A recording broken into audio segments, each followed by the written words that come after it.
bom dia, boa tarde, boa noite, o horário qual vocês estiverem assistindo esse vídeo. Meu nome é Luciana Mendonça e o meu grupo ele é composto por Cleciano, Eduardo Costa, Maria dos Prazeres, Juan e Leonardo. Então, o nosso grupo ele ficou responsável por falar um pouco sobre as funções essenciais da justiça. Mas, de início, eu queria mostrar mais ou menos a metodologia que iremos fazer com esse trabalho. Primeiramente, irei falar um pouco sobre a introdução. Após, Leonardo, Juan e Eduardo irão falar um pouco sobre o Ministério Público. Após, Cleciano irá falar um pouco sobre a advocacia privada e a advocacia pública. E, por fim, Maria dos Prazeres irá falar um pouco sobre a Defensoria Pública e concluir nosso trabalho.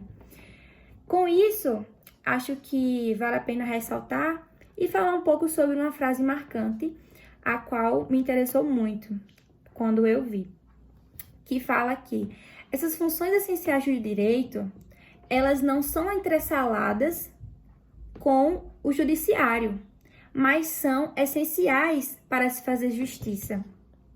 Com isso, eu inicio a introdução do trabalho, falando um pouco sobre a nossa Constituição Federal de 1988, a qual ela prevê como os objetivos fundamentais da República Federativa do Brasil a construção de uma sociedade justa, livre e solidária. Com isso, para garantir esses direitos fundamentais, quais seriam esses direitos? Como a vida, a liberdade, a privacidade, a propriedade. É necessário que o cidadão ele tenha o direito e o poder de exigir perante o poder judiciário. Por isso que são essenciais essas funções estatais.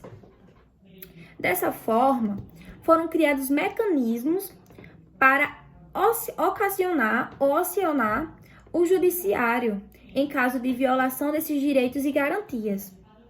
Com isso, a nossa Constituição Federal de 88, ela elegeu algumas atividades como funções essenciais da justiça, cabendo determinadas entidades garantir o direito e o acesso a essa jurisdição. Então, de acordo com a nossa Carta Magna de 1988, quais são essas funções essenciais? Essas funções, elas são divididas em 4, que é o Ministério Público, a Defensoria Pública, a Advocacia Privada e a Advocacia Pública. Mas, para não abranger muito, eu irei falar um pouco ou resumidamente sobre cada uma delas. De início, o Ministério Público, ele é uma instituição permanente a qual é incumbido a defesa da ordem jurídica, dos direitos sociais e dos direitos individuais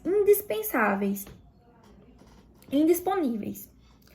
Diferentemente da Defensoria Pública, apesar de também ser uma instituição permanente, ela está na defesa dos direitos coletivos e individuais, de forma gratuita daquelas pessoas mais necessitadas.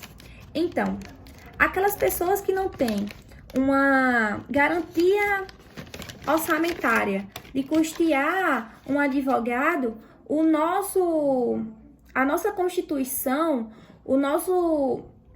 a nossa Carta Magna, ela ressalta justamente isso, que essas pessoas mais necessitadas, apesar muitas das vezes de não ter condições, ela vai ter a garantia de ter um advogado com ela, que seria, no caso, o defensor público.